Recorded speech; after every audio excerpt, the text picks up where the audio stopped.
On the show, in Wheelspin, we drive the Porsche 911 Targa 4S.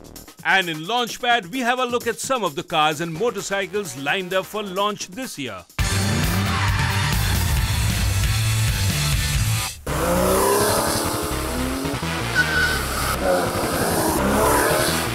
What I have with me today is one of the most significant sports cars of our time. In fact, a car which celebrated its 50th birthday just last year. We had it on the show at that time, and today we have another variant of the same car.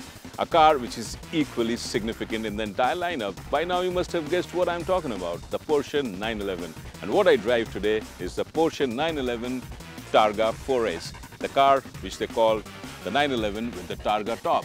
Where does the name Targa comes from? Simple. It's named after the famous road race Targa Florio.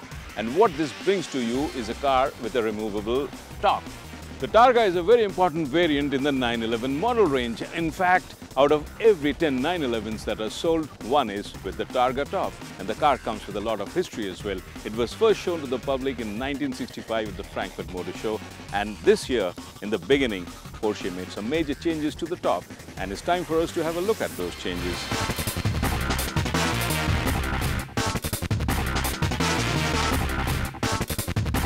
Porsche had created the 911 way back in 1963 to show the world the benchmark for a sports car. And even after 50 years, it still remains one. And the remarkable part is that even after such a long span of time, it remains what it was then. A rear engine layout with a quirky body style and a complete driver's car, which has delighted so many keen drivers over so many years. The 911 also remains unique in another way. The sheer number of variants it comes in is mind-boggling, and surprising it has evolved over the years, both in terms of number of variants as well as in terms of combination of engine options, body style and features. But even after all this, the 911 still remains an unmistakable car. And of all the 911 variants, it's probably the Targa which has caught the eye most because of its drop-dead gorgeous looks once the top is down. And this is the latest Targa which we shall drive today. And now it's time for me to tell you why Porsche calls this the Targa top.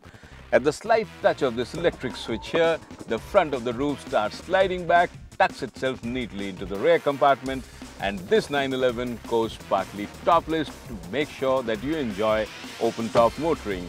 And this is the way I really like my 911. This might seem an easy job in operation, but a lot of technical wizardry has gone in to create this. The roof comprises of two parts, a soft top and a glass rear window. When you press the electric switch, the glass part tilts and goes down into the stowage area, while simultaneously the two flaps release the soft top, which folds into the rear in a Z shape and tucks in behind the rear seat. And to add to the technical wizardry, when the top is towed down, a wind deflector in the cowl can be adjusted to deflect the wind coming inside to reduce the wind draft. Also, the park assist camera detects any objects behind to prevent the roof from colliding with it when it's going down, and it will sound a warning in case it detects anything within 40 centimeters of the car. And all this high wizardry stuff takes only 19 seconds to open or close the roof.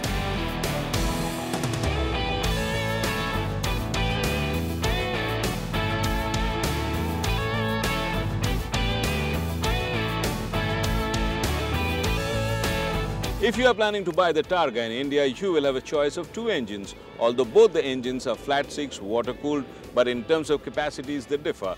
One is the 3.4 litre which churns out around 350 horses, and the other one is bigger, 3.8 litre churning out 400 horses. And if this is not enough for you, you can also choose for the Carrera Power Kit, as in this car, which will give you an additional 30 horsepower. One thing is for sure, if you drive the Targa in India, you are never going to be power-starved.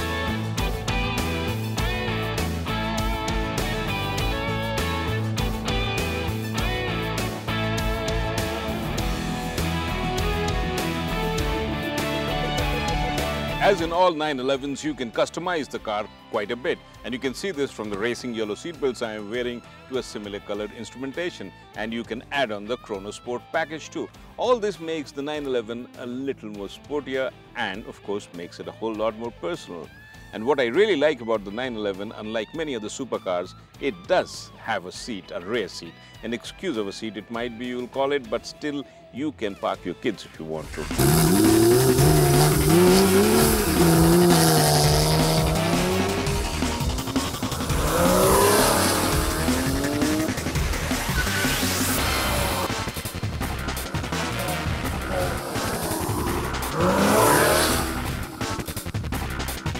In fact, it is said that barring the difference under the skin, no two 911s are quite similar. So vast is the customization options that Porsche offers. If dressing up is your hobby, you can go the whole hog with this one. You can choose things that you like and take away what you don't, and make it something that becomes the showpiece of your personality. And what more really can you ask from a car which drives so well and looks so awesome?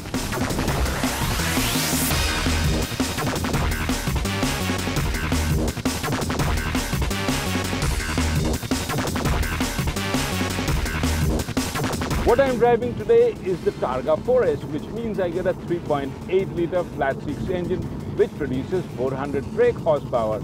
And not only that, this car comes with a Carrera power kit, which means I get another extra 30 horses. That makes it a total of 430 horses on a car which just weighs in at 1500 kgs. Not bad.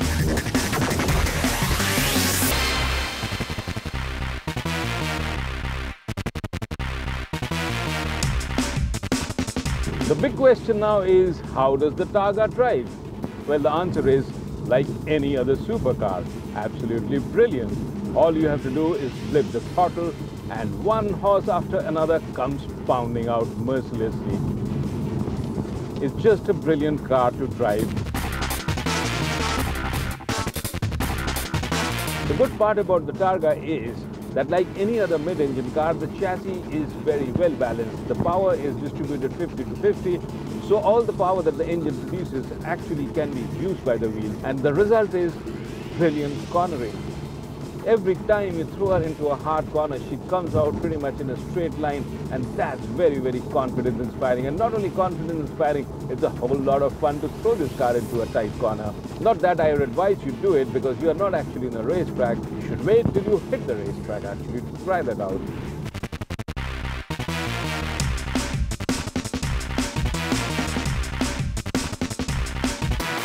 The engine is mated to a 7-speed gearbox, and as to be expected, it comes with the Sport in the Sport Plus mode. And of course, there are paddle shifts here for that fast gear changing.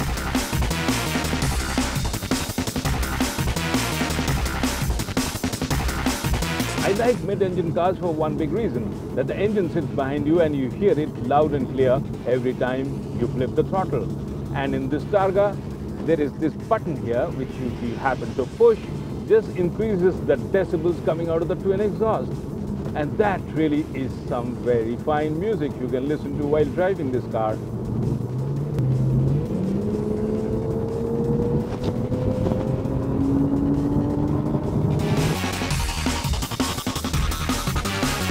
Well, I must say I've spent many hours behind the wheels of so many supercars, but the 911 always remains so special, simply because it still is so very unpredictable, in spite of the electronics to make it obedient.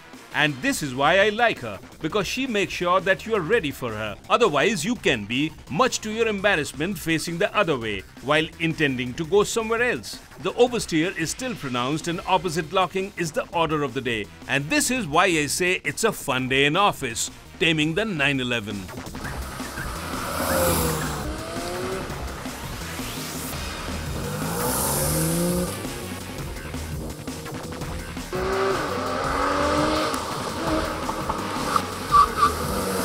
Driving the 911 is always a hedonistic affair.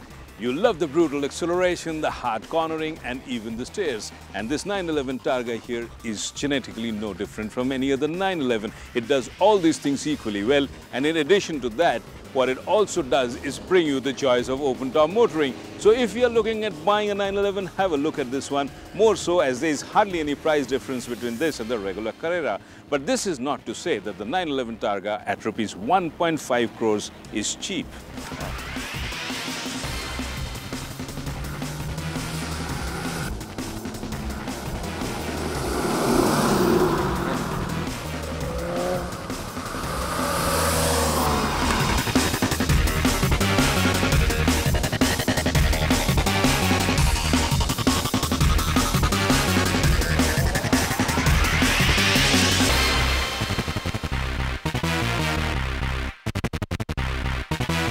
Coming up next, in Launchpad, we have a look at some of the cars and motorcycles lined up for launch this year.